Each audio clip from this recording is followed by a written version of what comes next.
Good Lord.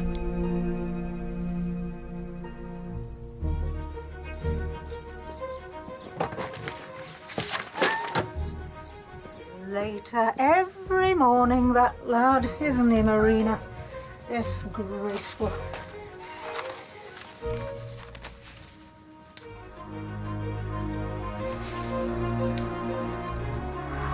Is that the last of them, then, son? I would have been quite happy to... No. I wanted to write them myself. Seems only right.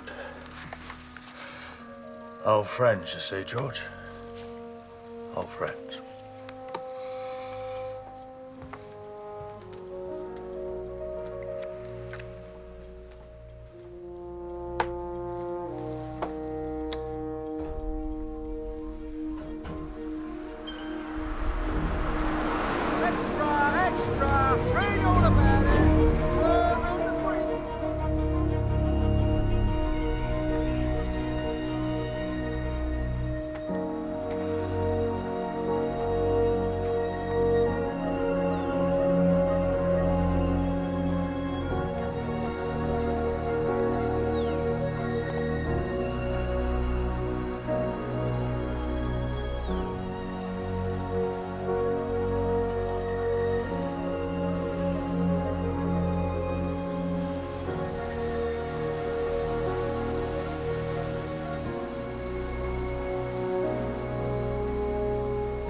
Well then,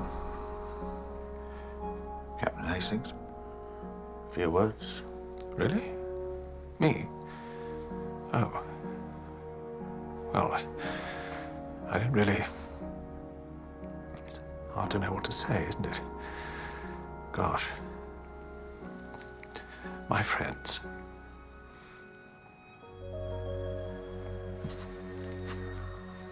I know.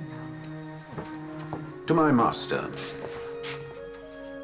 The best of masters. To our dear friend. To Monsieur Hercule Poirot. God rest his soul.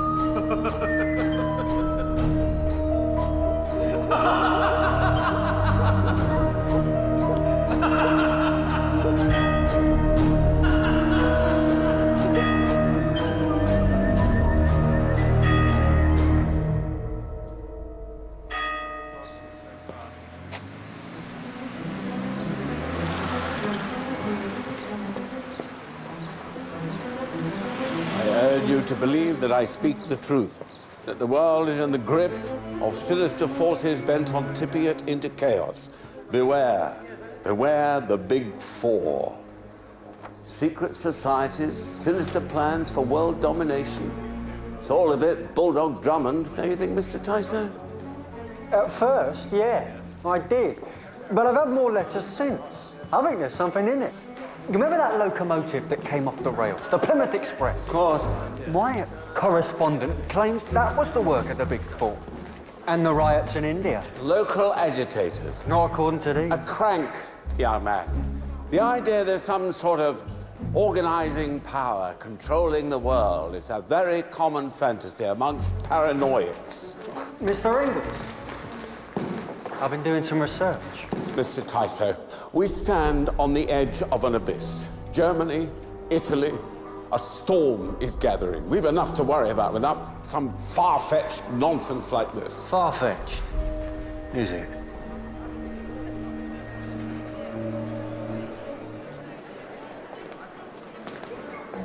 You could go over to the left of the chessboard, please. Sir.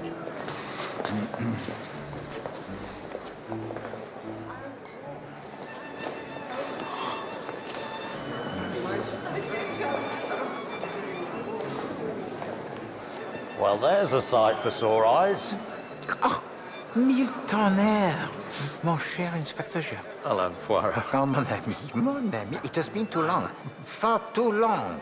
My dear Inspector Jim. Assistant Commissioner now, if you don't mind. Oh, pardon.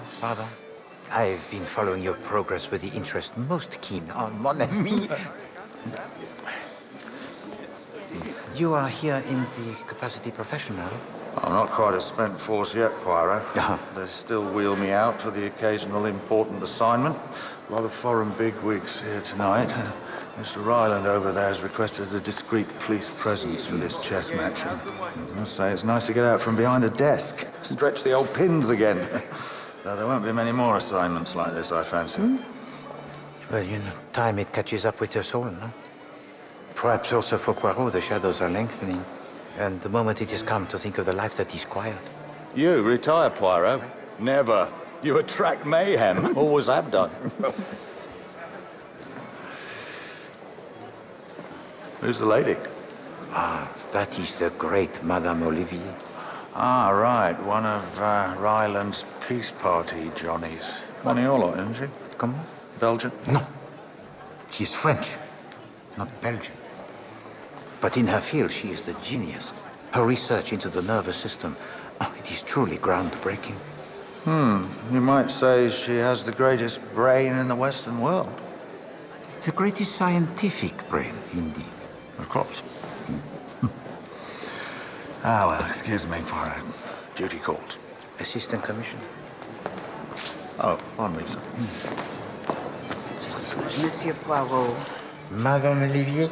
may I introduce Stephen Painter of the British Diplomatic Corps, an invaluable supporter of the Peace Party. A cause most worthy, monsieur. And this is, to remind me, Dr. Quentin, Mr. Painter's personal physician. Quite the turnout, madame. You must be pleased. we have done it together, all of us. Ladies, gentlemen, may I welcome you to our informal little soiree on behalf of our guiding light and founder, Li Chang Yen. Now, ill health prevents him from leaving China, but he is with us in spirit. We're all aware of the international situation, at the grave pass at which the civilized world finds itself, which is why we in the Peace Party see it as our mission, our duty, to avoid the lamps going out once again. One day, years ago, I woke up and I realized that I hadn't a clue what to do with all my money. Tell us how you got your money, Mr. Ryland. This is an invitation-only event, sir. You won't answer my telephone calls, Mr. Ryland. How else am I supposed to reach you? This is intolerable. Hey, what are you hiding? Who are the big four? Well, it seems that everyone wants to be here tonight. And why wouldn't they? To witness this demonstration of unity between East and West via this ancient and beautiful game. Now, I would like to thank our friend, the Russian ambassador, for coaxing our guest out of retirement. May I introduce to you the illustrious Dr. Ivan Savarinov. Who? Dr. Savarinov.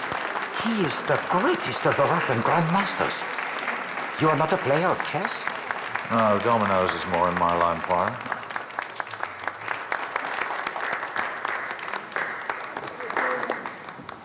Welcome, sir. He's getting on a bit. It is many years since he's been seen in public, mon ami. I warn you, sir, I may be an amateur, but I won't be beat without a fight. Proszę powiedzieć, staniecie drogby. That's always been my motto. Well then, without further ado, let battle commence.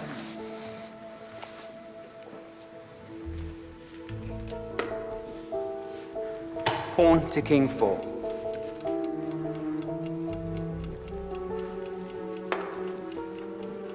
Pawn to king 4. Knight to king's bishop 3.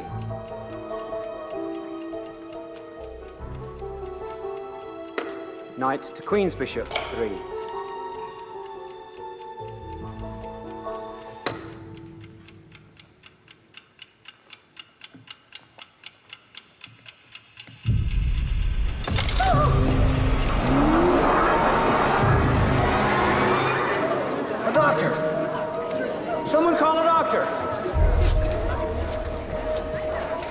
Can I help, monsieur? I have some expertise. I'm afraid it's too late. He's gone.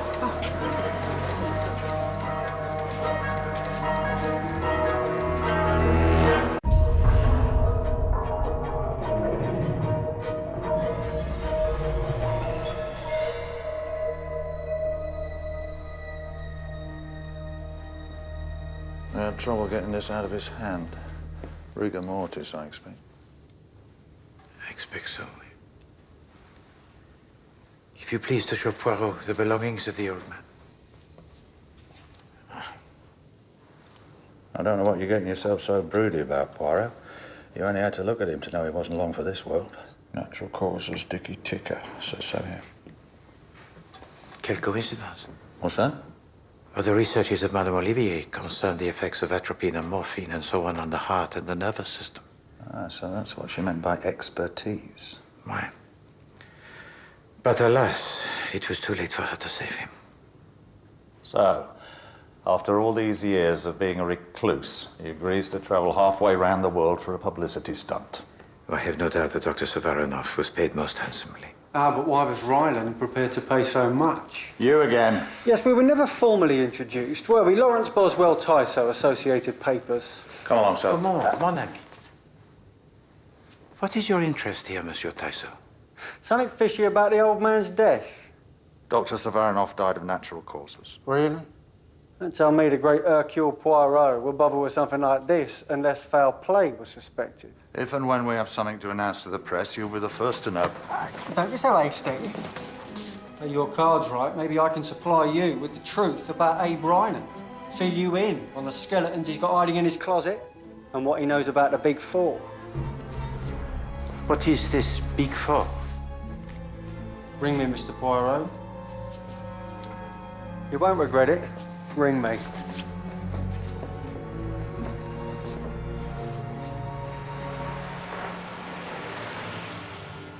Curtains in 5, ladies and gentlemen. I'll have a word with you. No, there she is. She said. There she comes. Stop it, you terrible boys. Flossie, I say, those boys are just outrageous, aren't they? Did you ever play Juliet, Flossie? Yes. Quite recently, actually. Oh, right. Oh, you're not reading that rubbish again, are you? Not rubbish. Gives me the horrors, all these rumors about another war. Oh, almost forgot. Reg asked me to give this to you. Somebody must have left it at stage door. A letter for me? Must be fan mail. Well, open it then.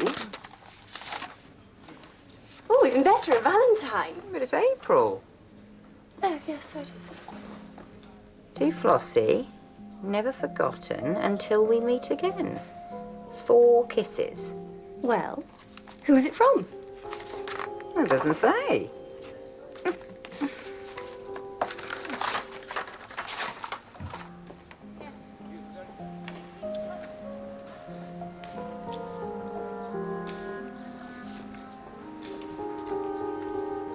Monsieur Tyso? Knew you'd come.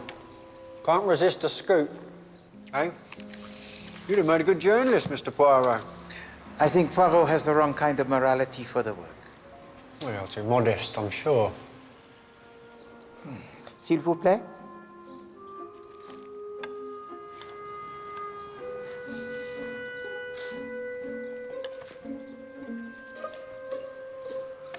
Monsieur Tyso, you spoke of skeletons in the armoire of Monsieur Ryland. On what? Oh, I see, in the cupboard. Well, let me tell you. Abe Ryland is not the man everyone thinks he is. Real name's Abram Ryakin, born in Kursk. Appeared in America about 25 years ago, the outbreak of the Great War. Changed his name. His voice, his whole identity. So my question is, why? What is it that you know? I know how he made his money. Arms dealing. Huh? He made millions, selling weapons to the Allies and the Kaiser. You have proof of this? Naturally. And maybe he was planning on doing the same thing again. What is this big four that you mentioned? Certain information been coming my way. Letters. And what do they say, these letters? Well, not so fast now, not so fast. I've shared my information on Ryland. It's only fair you show a little reciprocity, wouldn't you say? What is it you want? Full access to your investigation. I work alongside you and your copper pal. Monsieur Taiso, you seem to be a man who is ambitious, who is creative, and perhaps even with some level of intelligence. It's supposed to be a compliment. But you are not a man of discretion, monsieur. Were we to share information, what would stop it from appearing in your newspaper?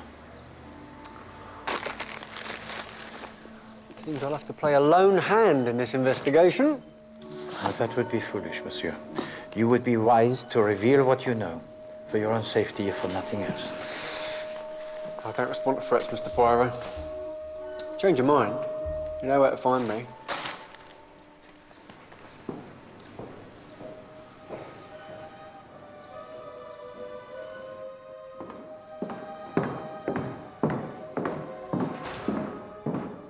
You've let Li Changyan know what happened last night. I've telegraphed. Then there is nothing more we can do for now. What is troubling you? We have enemies out there, Regine. Those who seek to destroy both us and our work. And I've learned that in this life, you can only trust number one.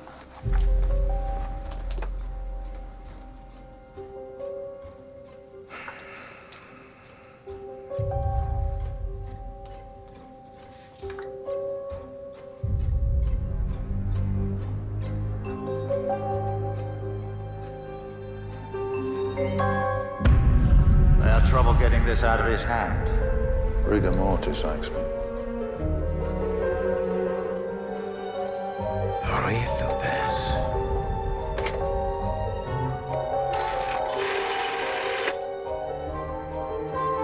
Assistant Commissioner Jacques, s'il vous plaît.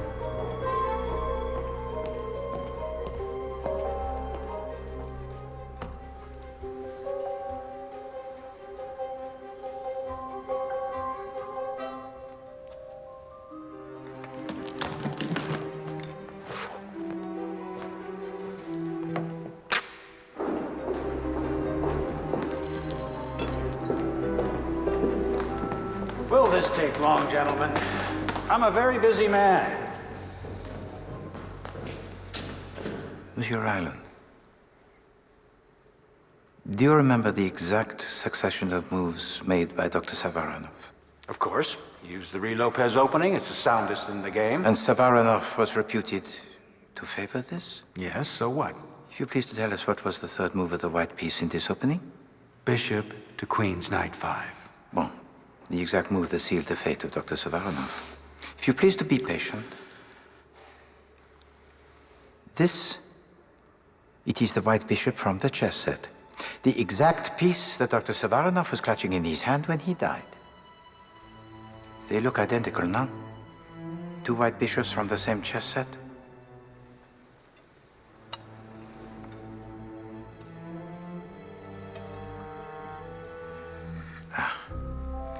There is a rod of thin metal which passes up through this chessman. What?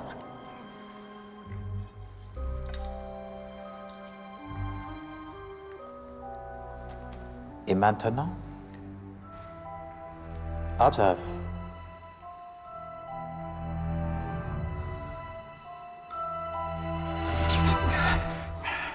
The table, it is electrified. And so when Dr. Savaranov places the white bishop upon this particular silver square, the electric current passes right through his body, killing him instantly. He was electrocuted? Oui, bien sûr. Regard the table. It is clamped to the floor, so the current passes through it. It is, en effet, the killing machine most elaborate.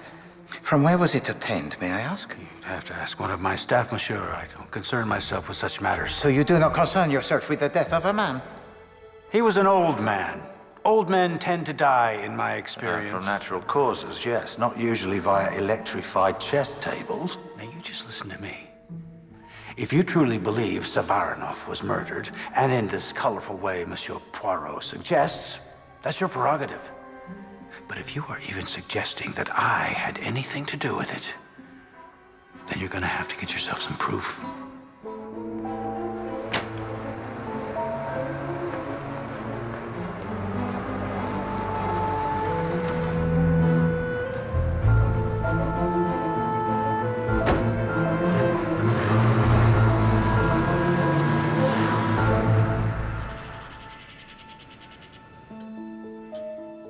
Hello. Could you put me through to Mr. Tyso, please?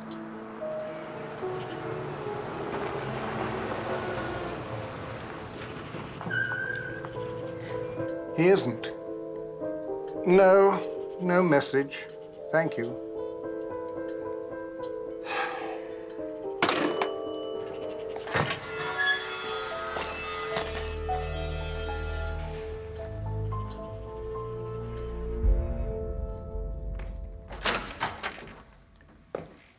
Madame Olivier, to see you, sir. Please to show her in, George. This way, madam. I shall come straight to the point, monsieur. You have seen this? Does the great detective, Monsieur Hercule Poirot, have suspicions regarding the death of Ivan Savaranov? His inquiries currently revolve around Abe Ryland and his mysterious peace party. Calm yourself, madame. It is merely the tittle-tattle. We have no evidence that Monsieur Ryland is involved. There are those who seek to discredit all of us in the peace party, monsieur. I implore you, do nothing to aid these people. Excusez-moi, madame.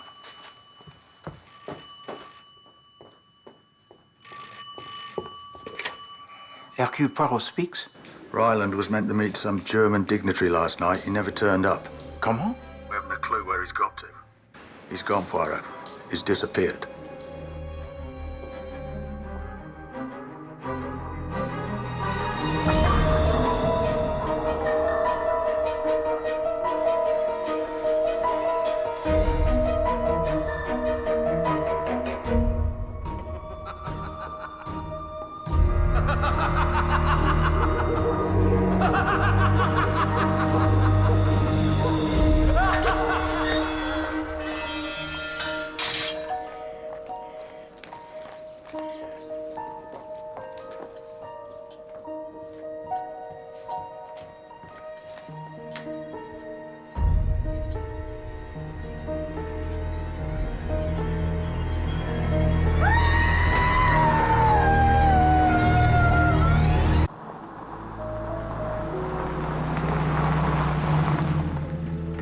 Good afternoon, sir.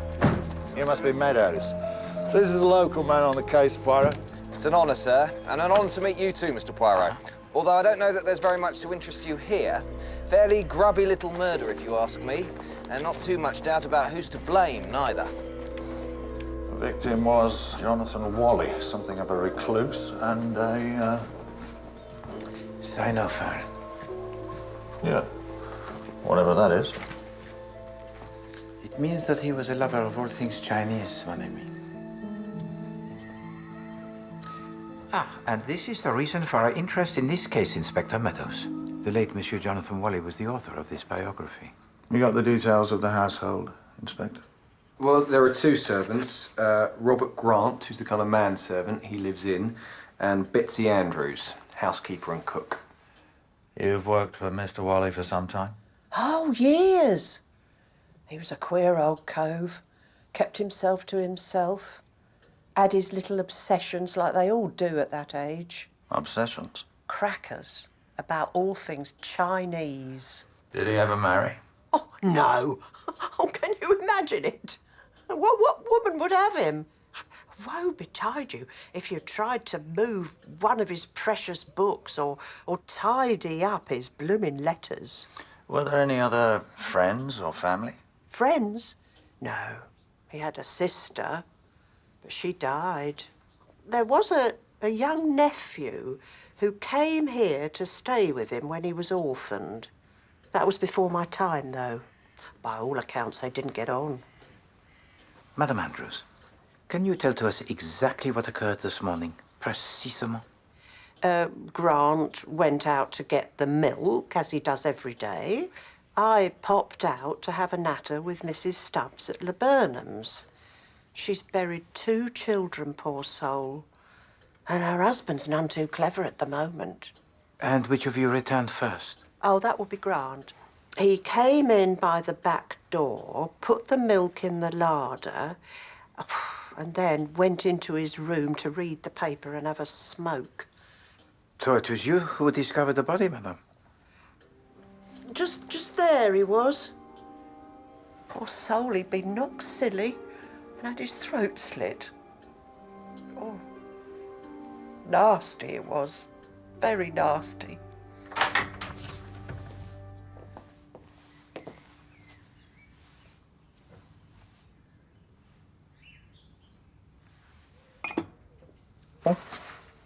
So the story about Grant going and fetching milk is true, at least, then. Oui. What is it, Poirot? Une jambe de mouton. Mutton, sir? Oui. Still frozen. There's ice on it. You're not suggesting you used a frozen leg of mutton to cosh the old gentleman, are you, sir? And then cut his throat with the wishbone? What is the day, mon ami? The day? Oui. Well, Monday, of course. Oui, oui. To commit a murder on a Monday, it is a mistake most grave. Monsieur Robert Grant, he is in custody, no? We've taken him in for questioning, sir, yes. Grant's story was that he went straight to his bedroom and that it was Betsy Andrews who discovered the body. But you see, then there's the matter of the footprints. Wally kept his most valuable Chinese curios locked in this cabinet here. And is it locked now? Keys in the lock, sir. Mr. Wally kept it on his person on his watch chain at all times. But someone has removed it. Mr. Wally was fond of boasting that his most prized possession was a set of little ivory figures that he kept in here. 18th century, apparently. And they're gone. And this bloody footprint here... Oh, begging your pardon, sir. It's all right, Meadows. We know what you mean. Well, it matches exactly with Grant's boot. And a footprint which, if Monsieur Grant were telling the truth, he could not have made. Quite so, sir. So, you now have the opportunity and the motive. All that you require now is that also elusive element, the proof. The missing figures? I have no doubt that you will find them hidden in the room of Monsieur Grant, probably underneath his bed.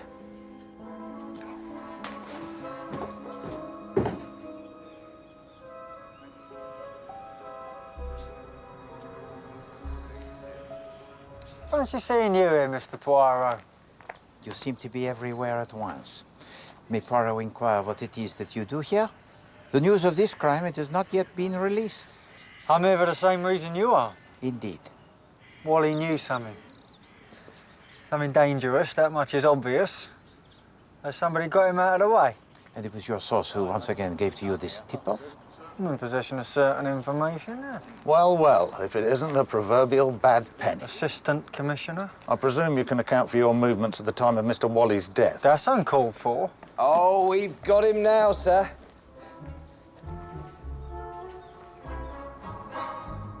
Honest to God, I never did it. It's a frame-up, that's what it is. I came back and went straight to my room like I said. I never knew anything till Betsy screamed, so help me God I didn't. If you do not tell the truth, then that is the end of it. But, Governor! No, monsieur! You did go into the drawing room. You did know that your master was dead, and you were preparing to make a bolt for it when Madame Andrews made a discovery so terrible. Come now. Is that not so? I say solemnly, to tell to me the truth now, it is your only chance. Yeah. It's just as you say. Mr. Wally? I came in and went straight over to the master, and there he was dead on the floor, blood all around. Then I got the wind up proper. They'd ferret out my record, and for a certainty they'd say it's me as had done him in. And the figures of ivory? He's gonna blame the murder on me anyway. The master had said how they was worth a lot of loot. I might as well go the whole hog. And then before I could make a run for it, Betsy was back and screaming the place down. You expect us to believe all that, Grant? You ought to be ashamed of yourself telling such barefaced lies to an important man like Mr. Poirot here. Monsieur Grant, when were you released from prison? 2 months ago. And how did you obtain your position in the household? Through one of them prisoners' help societies. Bloke met me when I come out. He said this before, Poirot. There's no record of any such society placing him with Jonathan Wally. I swear it, sir. There's a pastor, a priest. Do you recall what he looked like, this pastor? No. I'm sorry, sir. He just sort of looked middling-height, ordinary, you know? I'm afraid I must go ahead and charge this man, sir. No. If you do, Inspector Meadows, you will charge the wrong man. Monsieur Grant, he's not a killer. Thank you, sir. I knew you'd believe me. Merci. Sir, I've been thinking this over, and it doesn't add up. If it's not Grant, well, no one else approached the cottage all morning. The neighbours' curtains twitch like billy-o here in Hopperton. If there'd been a stranger coming to the house, well, you're not suggesting Betsy Andrews. Poirot will describe for you the killer of Jonathan Woolley. The murderer was a man who was clever. Oh, very clever. First, he posed as a prison visitor. Then he obtained a post for Monsieur Grant, with the deliberate intention of making him the scapegoat. Then he gave to him a pair of boots, one of two pairs that were duplicate. The other he kept for himself. Then he drove up outside the house in a van, leaving it in full view. He entered the house, committed a murder, wearing the boots identical. Then he drove away.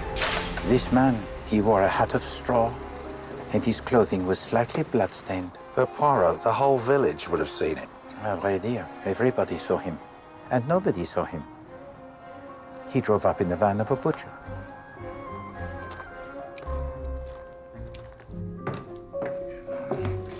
This leg of mutton would not have remained frozen if it was delivered on Saturday. No. Someone delivered this leg of mutton today. Moreover, someone on whom a trace of blood here and there would attract no attention. Blimey. I'll get round and arrest the butcher straight away. No, do not trouble yourself, Inspector. The real butcher would have made no such delivery today. No, this is a business most dark, mes amis. And I fear we're only at the beginning of a long, long game.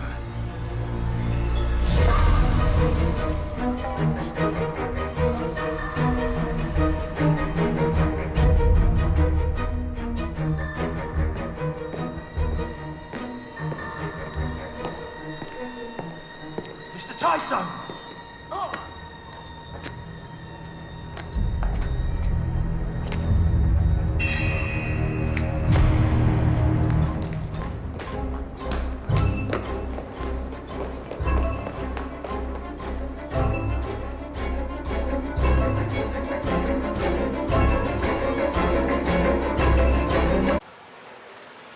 You cannot say you have not been warned, monsieur. I know. That's why I'm here now. I'm putting everything I got in front of you. It started with anonymous tip-offs. Train crashes, riots. I went to Ingalls at the Foreign Office, dismissed it out of hand. Then the messages started to become more cryptic. Merci. The game will begin shortly. A battle of wits, and then a king shall fall. Beware, beware, the big four. That arrived along with a dossier on Ryland. A king shall fall. Yeah, obviously referring to the chess game. This was next. Death will come to Hopperton village. The dragon shall feast. Jonathan Woolley of Hopperton, he is found dead. Someone on the inside was trying to tip me off. Someone inside the big four turned traitor, and now they've found him out and he's lying in a morgue with a knife in his back. Have you identified the deceased man, mon ami? Nothing yet. There's someone else. Indeed? This was inside his coat pocket, addressed to me just like all the others. Well, that's where you should have left it. That's evidence. Yeah, well. Playing cards. Of a kind, oui.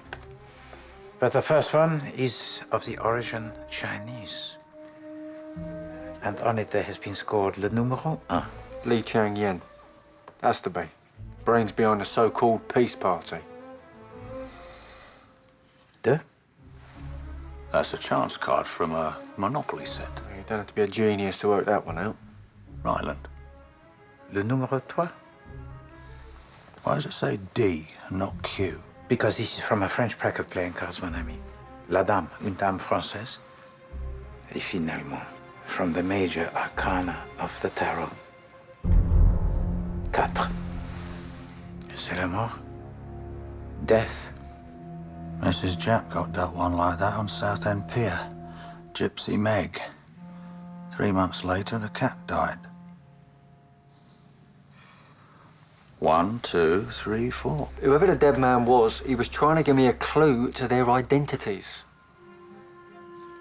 What is it, Poirot? Do you not observe, mon ami, the edge of this card? It is burnt.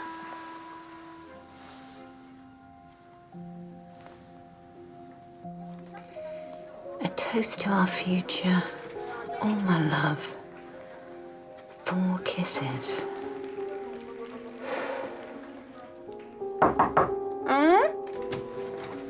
You're going to Mr. Q if you're not careful, darling. Last.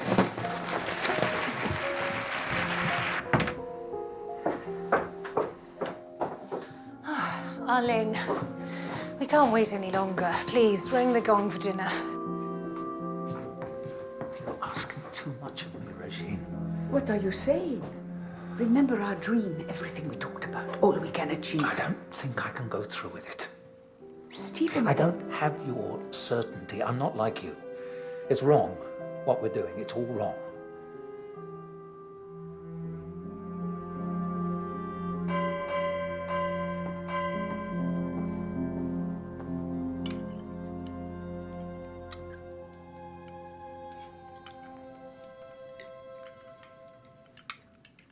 Still no news of Mr. Ryland, Madame Olivier? Nothing at all. And it is also very damaging to the party. He should be protesting his innocence. The newspapers are full of talk about the Big Four. No, it is nonsense.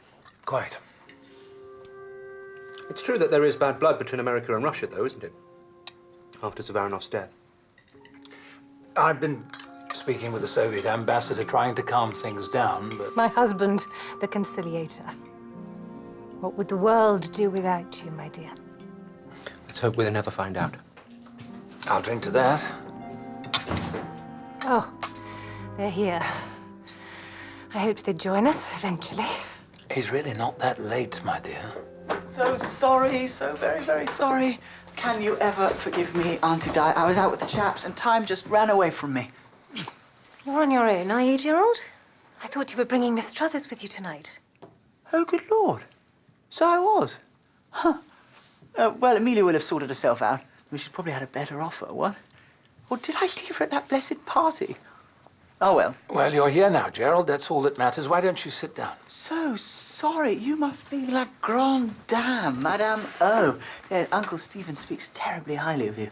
You're staying for a few days, that's right. I'm the black sheep of the family. A pleasure to meet you, Gerald. Yes. Remind me again? Gerald. The name's Quentin. Oh, of course. Uncle Stephen's sawbones. Terribly sorry. You eaten, Gerald? Well, Arling's finest curry, rather. Fill up the bowl, my friend. Now, where's the wine? Anyone for a top-up? Nothing, poor bugger. Stabbed in the lower back with some force.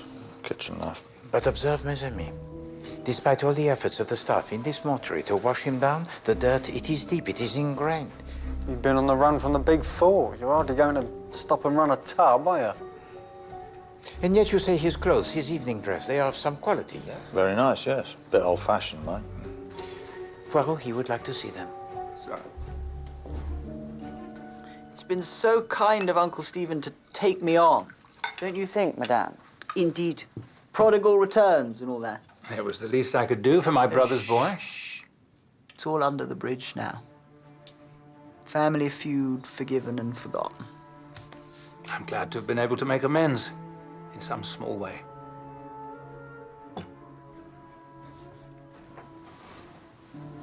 It's curious, most curious. What is? With the cloth, it is of the quality most fine, and yet the fashion, it is of since 30 years. No labels? No. What is it? There's a fragment, that is all. Name? Of a kind, oui, but... E-R-M-A-N. Herman? German? You think he stole the clothes, some kind of disguise? Oh, mes amis, we must discover the identity of this man and find out his connection with the Big Four.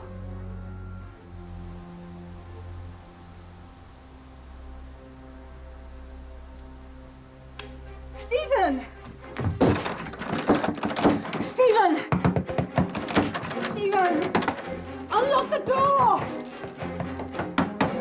Ling, hurry! Stephen, answer me!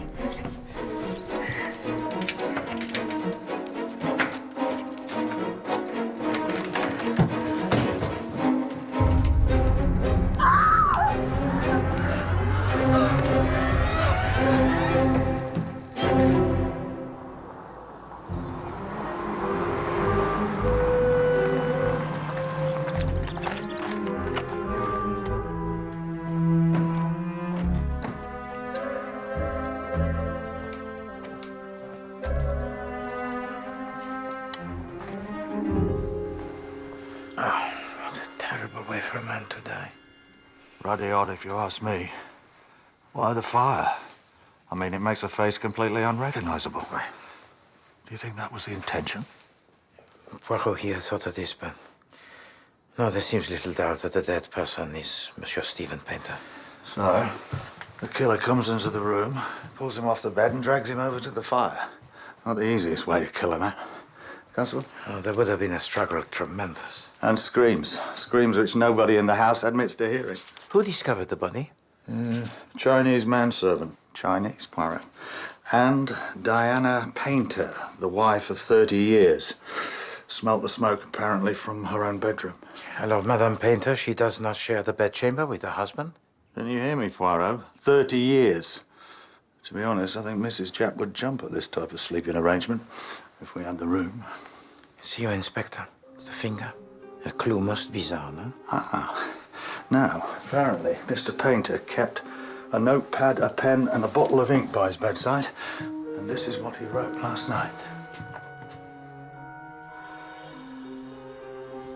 Dr. Quentin, you were the personal physician of the late Monsieur Painter? That's correct. Stephen had a heart condition, easily managed with the right medication. But it was thought prudent that there should be someone on hand. What has his state of mind been lately? He'd been anxious. All the stuff in the papers is enough to alarm anyone. And now Ryland's vanished. It's a great blow to the party. When did you last see him alive, Doctor? Around 11:30 last night. He asked to see me before he retired to bed. How did you find him? He was very agitated. I suggested a tonic, but he said he just wanted to get to bed. One final question, if I may, Doctor. Merci. Do you recognize this man? He does look vaguely familiar. For what reason? He's something to do with the peace party, I think.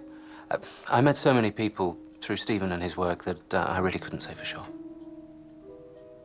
No, I don't know him. Try to think carefully, madame. Perhaps you met him through your late husband and his work? Stephen rarely thought to include me in his work, monsieur. I'm sorry I can't be any more help to you. We do not wish to distress you, madame. I loved my husband, monsieur. But I realized some time ago that my affection was no longer reciprocated. Last night, I learned for certain what I had suspected for some time. That he and Madame Olivier were conducting their love affair.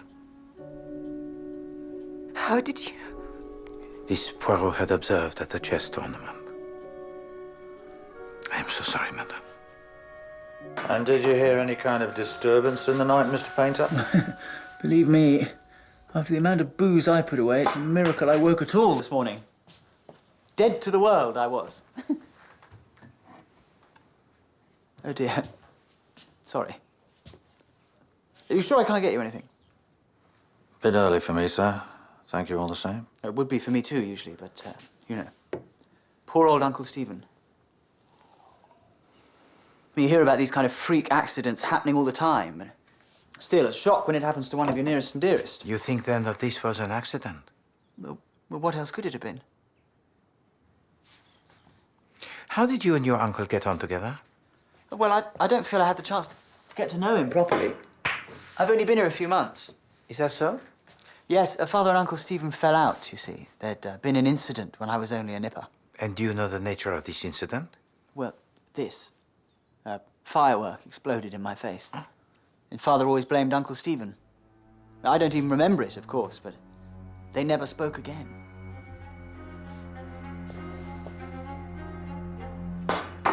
So he gets a tidy sum as a result of Painter's death. And the manner of his death so violent and dramatic. The fire that consumes the face of Monsieur Painter, an echo grotesque of the burning of his own face. Oh. And as he lies dying, Monsieur Painter, he dips his finger into the ink and scrawls the letter G onto a notepad, a final, desperate attempt to indicate the identity of his killer. Gerald did it for revenge and for the cash? No, mon ami. A fourth murder, with a connection to the peace party and the Big Four? No. This is an attempt most crude to frame young Monsieur Gerald.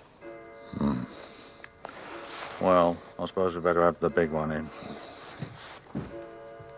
I shall do all I can to assist you.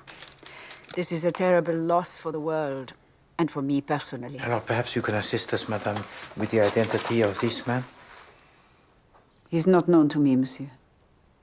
Then, perhaps you should take a closer look, madame. My eyesight is excellent.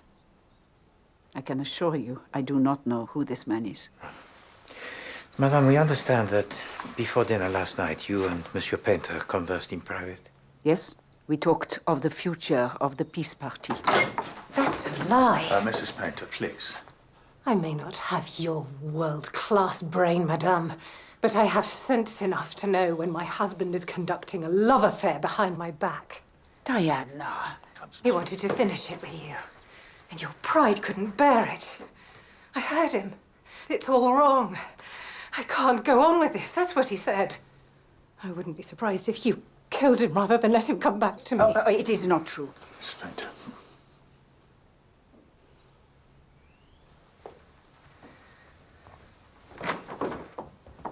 Monsieur, surely you cannot believe it. We believe, madame, that we are dealing with an organization so ruthless that it will not hesitate to execute any who stand in its way. If you know anything at all about the Big Four, I implore you to tell it to us. You accuse me, monsieur? There is evidence to suggest, Madame Olivier, that one of the members of the Big Four is a woman. A French woman. Gentlemen, I find your accusations contemptible and absurd. You will try and prevent me if I leave. No, I can't do that, madam. You're not under arrest. You have not heard the last of this. Not by any means. Thaler! We should not have antagonized her. It is not yet the time. I can't go through with this. It's all wrong. Maybe he wasn't referring to their affair, Poirot. So he was killed because he wanted no more to do with this organization so sinister? Where the hell is this going, Poirot? We've got nothing to go on. Nothing. There must be a link, mon ami. A connection, however abstruse, between these cases. Something that we have missed. The link's obvious, Poirot. It's the Ruddy Peace Party.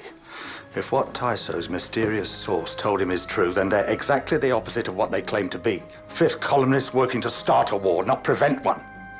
Poirot must think.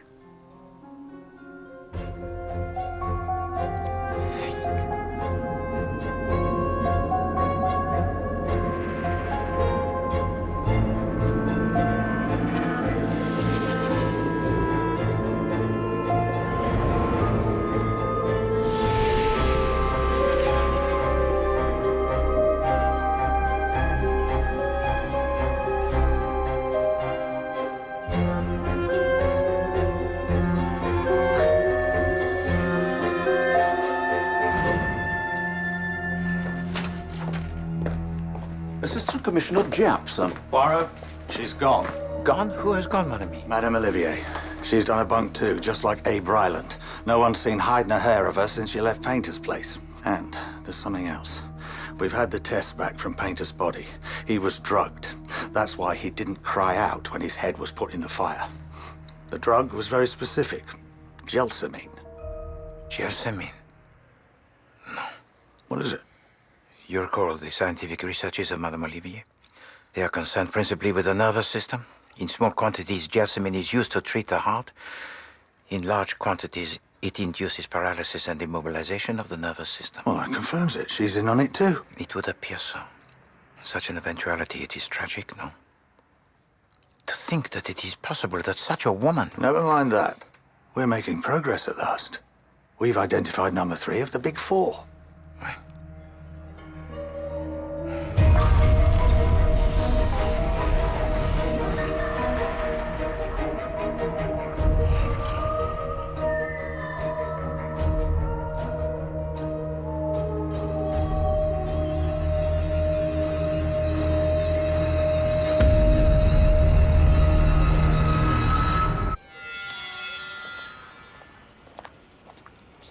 You'll find everything exactly as it was. Until you catch the fellow who done it, I'm not allowed to touch a thing. And there remains no word from the nephew of Monsieur Wally? He does not return to claim his inheritance? No. Not that I'm surprised. I mean, who'd want to live here knowing what had happened? I wish he would show up, though. There's boxes of junk just sitting up there.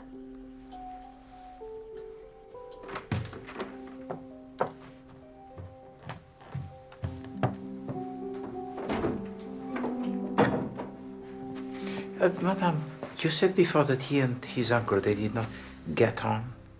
So I gather. Before my time, as I say. And what became of him, Madame? Oh, lived here till he was in his 20s, I think.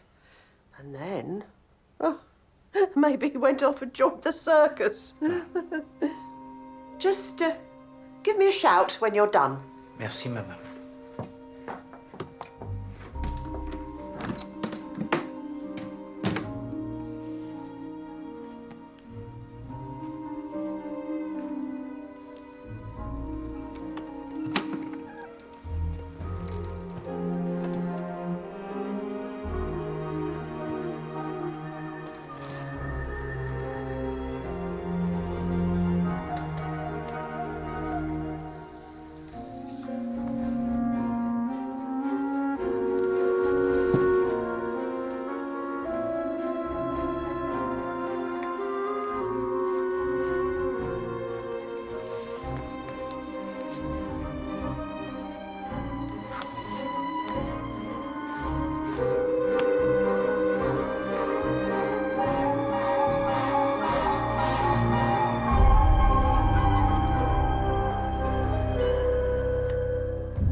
Reg.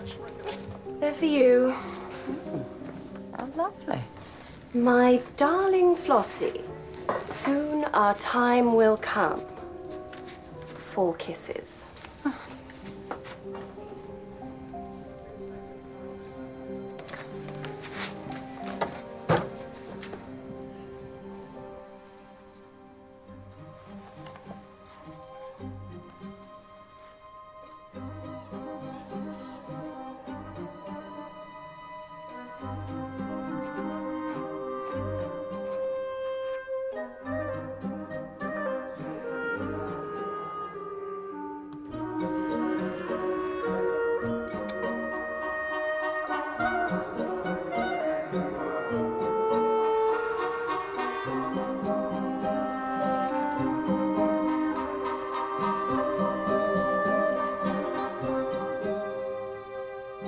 Of course, there's no grace about the profession these days. These young actors and actresses, they can't project. They're used to speaking into a microphone for the wireless or for the talking pictures. The profession can be a very cruel place, especially when the first bloom of youth has gone. Do you go to the theatre, Mr. Poirot? Oh, yes, indeed. Oh, well, then you must have seen me. I got wonderful reviews for my Eliza Doolittle. A confident and dazzling Miss Flossie Monroe. No. No? No. Well, I did The Importance of Being Earnest at the Vaudeville in 26. I had a great success with that. No. Perhaps something more recent. More recent? Well, let me think. Oh, I was at the Duke of York's a few years ago in Share My Cab, but... Oh, yes, indeed. This Poirot did see. What did you play? The accordion. For some years, you appeared in a repertory theatre company, madame? Mademoiselle. Oh, pardon, mademoiselle. The Methuselah players? Yes. How on earth do you know about that? Oh, they were happy times.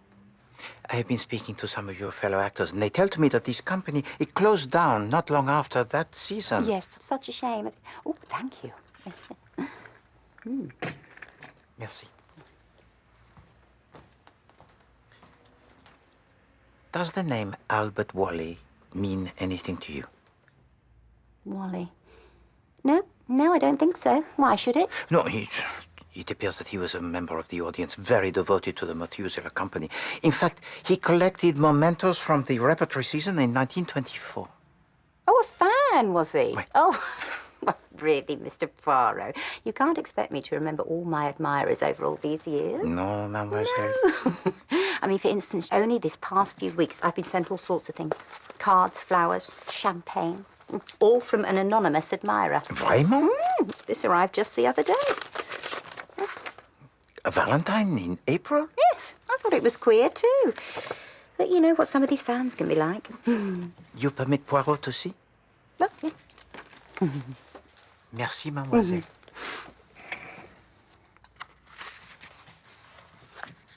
Oh. Until we meet again?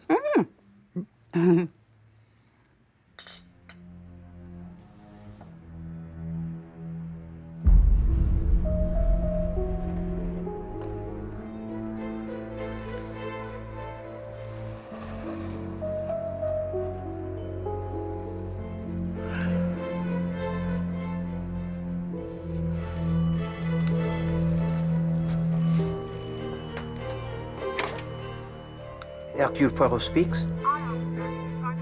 Oui, monsieur. An interview, it is possible? Bon, what is your address, monsieur?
What a difference a few weeks make. Quite so. I sent away that journalist fellow with a flea in his ear. Now it seems he was right after all. Bulldog Drummond come to life. And the best of men lies dead. Monsieur Poirot was a brilliant man. Lord knows, we could do with more like him at this moment. Is there any hope for peace, sir? This Big Four business has the entire international community on edge. Do you have anything concrete to go on, sir? Nothing. Li Chang-yang has put out a statement denying any knowledge of the Big Four. Well, he would, wouldn't he? And Ryland and Madame Olivier are still nowhere to be seen. What about number 4? Indeed. How does one track down Death himself? Poirot knew. If only we could find out what knowledge he took with him to his grave.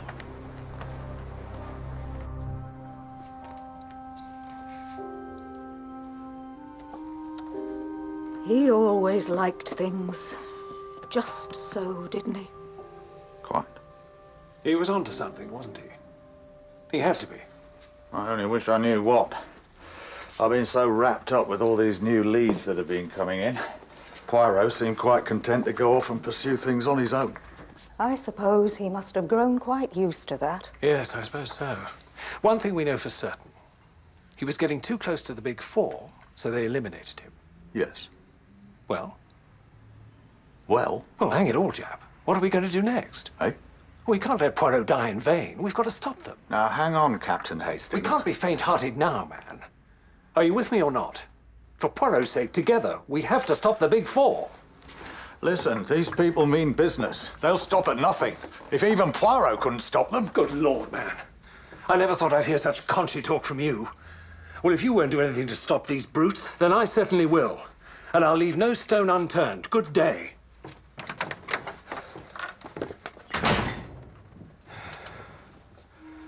So, what do I do now, old chap?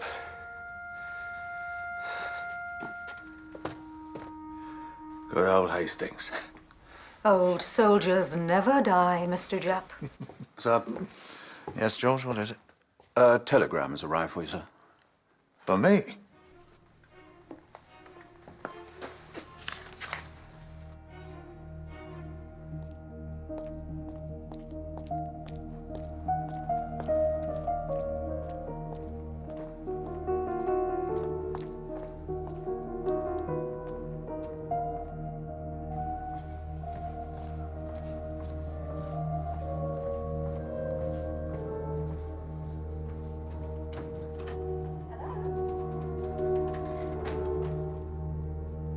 Anybody here?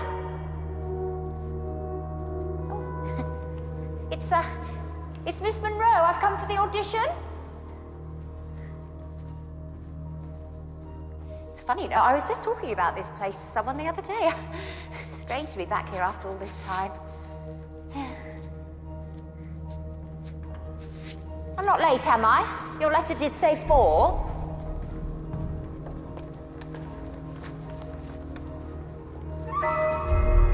Hello?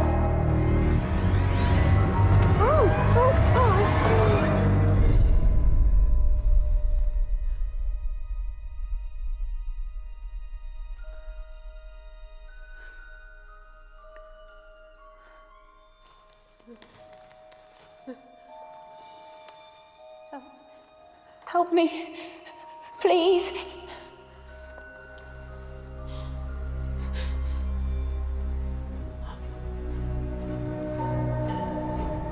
What's going on? What do you want with me? Welcome, Miss Monroe. Welcome to the lair of the Big Four. Oh my God. You've heard of us. How gratifying. Talk to me, Miss Monroe. Tell me all you know about the Big Four. I don't understand. Why? Waiting, Miss Monroe. You wouldn't want to disappoint me, would you? I only know what I've seen in the papers. What have you read in the papers? Well, it's all run from China, isn't it? Number 1. Go on. Then there's that American with all the money. Number 2. Continue. Please. Continue! The French woman, Madame Olivier. Number 3. And number 4. Tell me what you know of number 4. Nobody knows, do they? Are you number 4?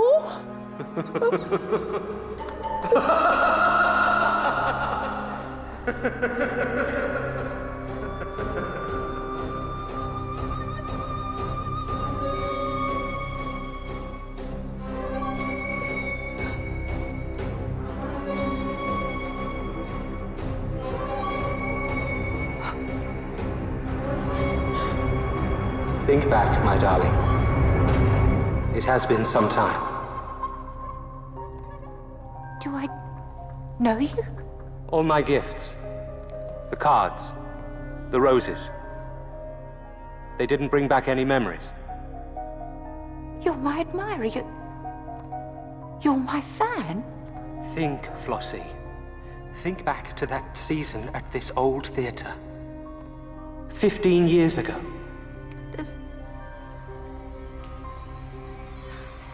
We performed together on this very stage.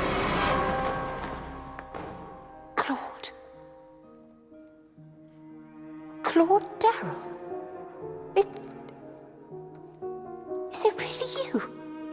It is, my love. Well, what's this all about, Claude? I mean, it's just a joke, isn't it? It's just a silly joke. No, my dear, it's serious. Deadly serious. I adore you, Flossie. Don't you realize that? I'd do anything for you. I've done so much already. All for you. Do you remember what you said to me on that day? What day? It was years ago, years. I can never forget it, you know. I asked you if I could take you out to dinner, and you said...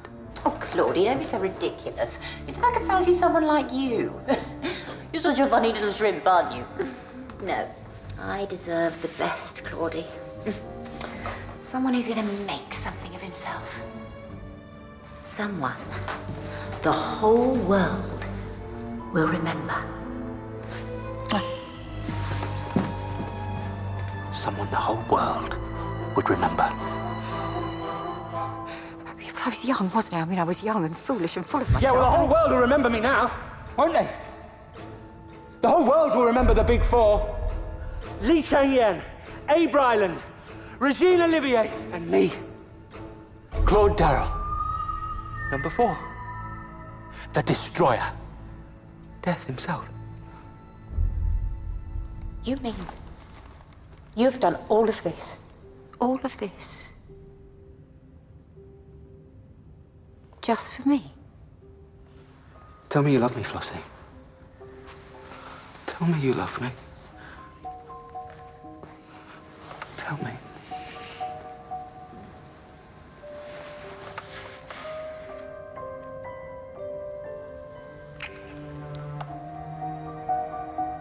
I think you're the most remarkable man I've ever met. Let me take you away from here.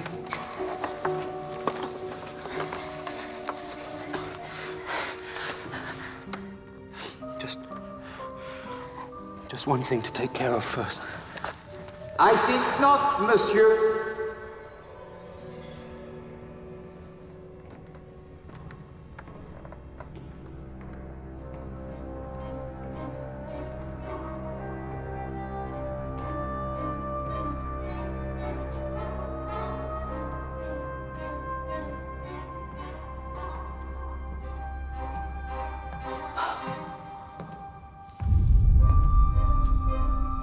Oui, monsieur.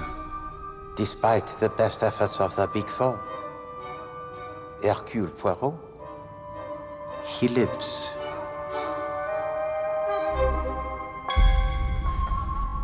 You're dead. Dead and buried. No. It was all smoke and mirrors. Is that not the expression? But now it is time to bring down the curtain on the Big Four. I rather think that that'll be my decision, All right, Mr. son, Poirot. the game's up. You've pulled off some stunts in your time, Poirot, but this beats them all. I should say. I have much to explain to you, mes amis. But first, if you please, mademoiselle. Flossie. Flossie. Come on.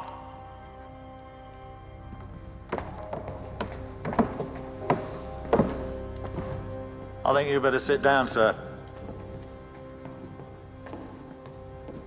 What about these two? We do something in case they... What's the matter with them? One moment, mon ami. What a house in which we find ourselves. The world stands on the brink of a conflict most terrible. And what do we discover is behind it all? Fomenting suspicion on a scale that is global. A cabal most terrifying. Puppet masters who threaten to plunge the world into war. And yet, what was the first reaction of anyone who was told of the Big Four? That it was like something from a storybook, n'est-ce pas? Bulldog Drummond. Précisément, Monsieur Tyson. Précisément. Because that is all it is, mes amis. Mere theater. The Big Four are not real. No. They exist only in the crazed imagination of one man. That's not possible. A man who would plunge the world into chaos because of a passion that is unrequited. Albert Wally, who was later to take on the stage name of Claude Darrell, and who for the past few months has been masquerading as Dr. Quentin. But what about Li Chang Yen? And these two? Li Chan Yang is as innocent as he claims, and these poor unfortunate souls are merely pawns in the game. Kidnapped and kept here, their disappearance is orchestrated to throw suspicion onto them. But why don't they say anything? Because they are drugged, mon ami. Drugged with gelsomine. Good grief. Oui. The same drug that was used to anesthetize Stephen Painter before he was killed. Oh, they are fully conscious. But their physical paralysis, it is complete. But mercifully, it would appear in this case, the effect, it is only temporary, mon ami. Everyone believed it, though. Didn't they? The Big Four? Fleet Street? The police? The great British public? Oh, oui, monsieur. For some time, even Hercule Poirot was taken in by your charade so deadly. With your help, of course, Mr. Tyso. What? I just had to wind you up like a clockwork toy, and off you went. You and your little newspaper. Spreading fear, confusion, hate. An emotional soup, pulsing. You really have been a most useful ally. But my informer, the letters, the playing cards. All sent from Monsieur Darrell. So the fellow who turned up with a knife at his back? In reality, a tramp dressed in a theatrical costume. The clues of the playing cards planted upon him. Reality, Monsieur Poirot. Who is to say where fantasy ends and reality begins? Well, let us speak of beginnings, monsieur. Act one of a drama so very strange. Albert Wally. A boy. An orphan. Poor and unloved. Who was sent away to live with his uncle who was cold and aloof. Albert Wally is a name I haven't used in years. No. But an uncle who disapproved of your fantasies and your desire to tread the boards. All those years listening to that old fool going on about his precious Chinaman Li Chang Yen, I began to see possibilities. Oui. But then you had a task most difficult, no? To worm your way into the confidences of the members of the peace party. Child's play. I forged my references and quietly took up my position as Dr. Quentin. Painter's condition is not really very difficult to research. I'm an actor, Monsieur Poirot, and a bloody good one. Oh, yes, indeed, monsieur. Your ability to blend in, to pass yourself off in all manner of disguises, which has proven so useful. You have the genius of the character actor.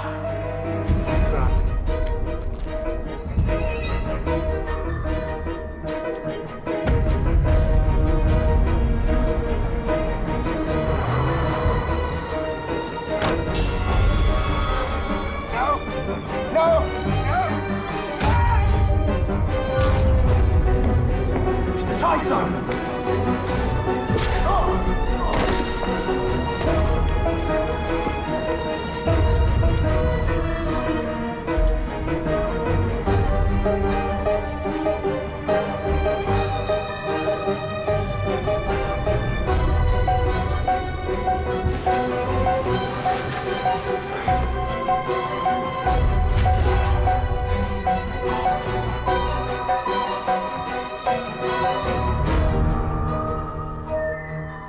Savarinov was killed to implicate Abe Ryland. Your uncle died to throw suspicion onto Li Changyan. And Stephen Painter, who was innocent, murdered to incriminate Madame Olivier. He was a weak fool. His weakness was his conscience. I merely persuaded him that it wasn't decent for them to continue their silly love affair. That's all it was then. Diana Painter overheard him ending the affair. It had nothing to do with the Big Four. Indeed so, mon ami. But why? In God's name, what the hell was it all for? For me. Wasn't it, Mr. Poirot? Oui, mademoiselle. For the woman who spurned him all those years ago. For therein lies your tragedy, Monsieur Darrell. The very gift that could have turned you into the actor supreme makes you forgettable. The man who blends in, the man whose name nobody ever can quite remember. The man who disappears. Albert Wally, Claude Darrell, Dr. Quentin, number 4. Whatever you choose to call yourself, monsieur. You adore the flourish that is theatrical. You've got a nerve. Come on. All this. You'd already worked out where I was. You could have sent the police to arrest me at any time, but instead, you wanted your grand finale. Show everyone just how clever you've been. Oh, we're more alike than you think, Poirot. All right, sit down. Nobody moves. Don't be a fool, Darrell. You'll never get away. My men are surrounding the building. If Flossie won't have me, then we're all going to go out in a blaze of glory. Oh, my God. Oh, we've got to get everybody out of here. 1 minute. 1 minute. Before I bring down the final curtain on the Big Four. Poirot, you will not do it, monsieur. To do all this for the love of one woman. You will not send her to her grave, Albert Wally. You cannot.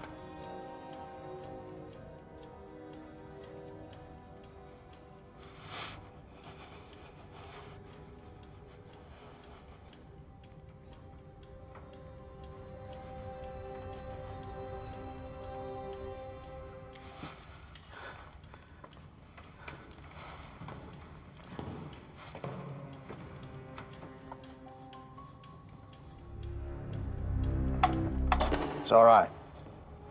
It's all right, son. It's all right. You spoiled everything! No. You spoiled it all! You insufferable little man! But I'm number 4. Do you hear me? The destroyer!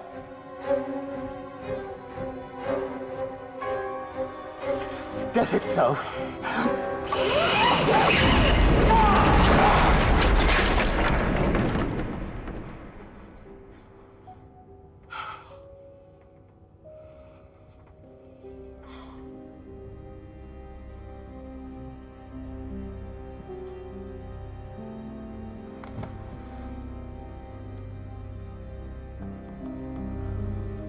He's dead.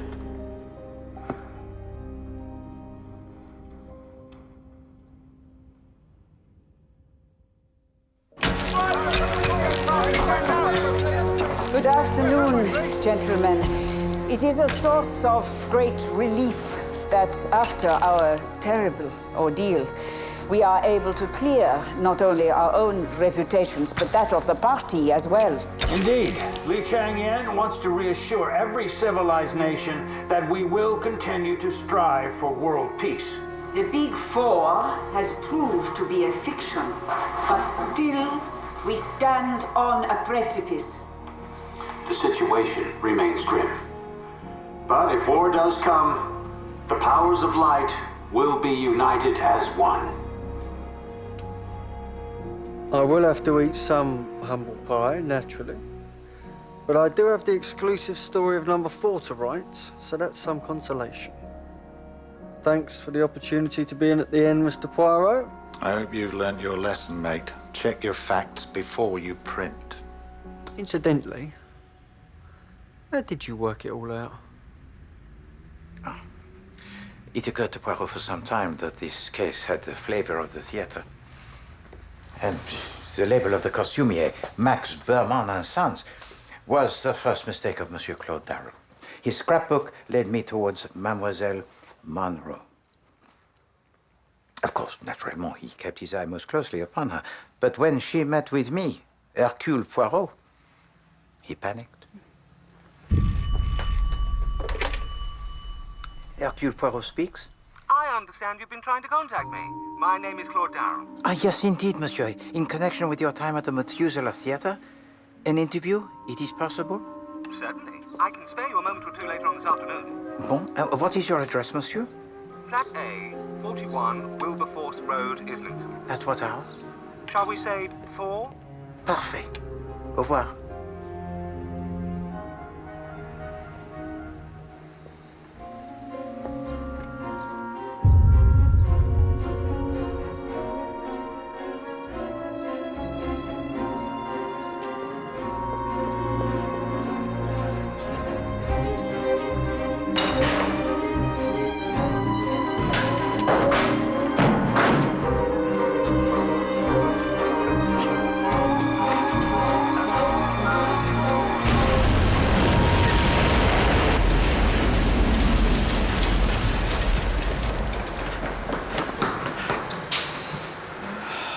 But I hoped that even if for one moment Monsieur Claude Darrow could believe that his plan had succeeded, then the subsequent realization of his failure would be all the more devastating.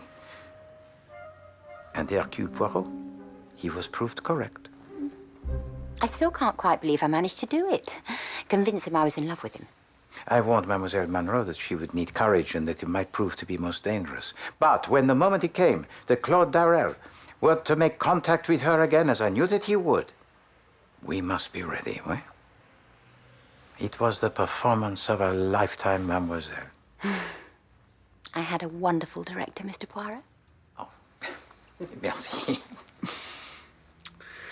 Well, delightful as this all is, I need to get on and write my column. I don't suppose you'd be interested in giving me an exclusive interview, would you? The woman who stole the heart of number 4? Well, perhaps. Maybe we could discuss it further. Over lunch. Don't mind if I do. Performance of a lifetime certainly gives a girl an appetite. So where'd you fancy? Simpsons is lovely. I've not been there for a while. Or we could go dancing. Why do we?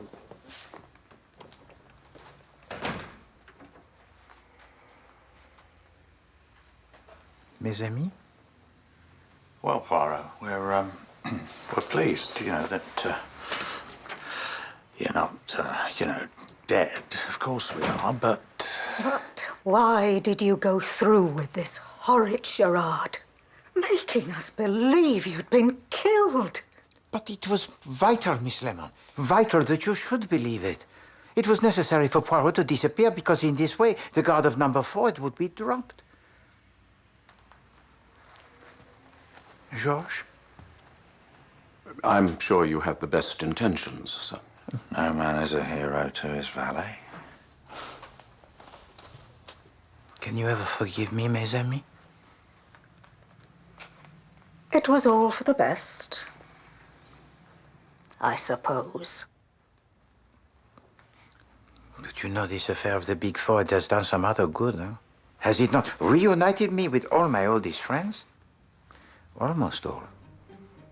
Because where is Hastings? Where is Captain Hastings? Well, there's been no sign of him since he charged off, I'm afraid. Surely he must have heard the news by now.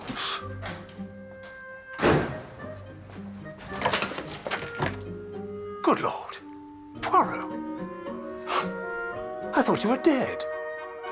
Mon ami, Hastings. Mon ami, mon ami.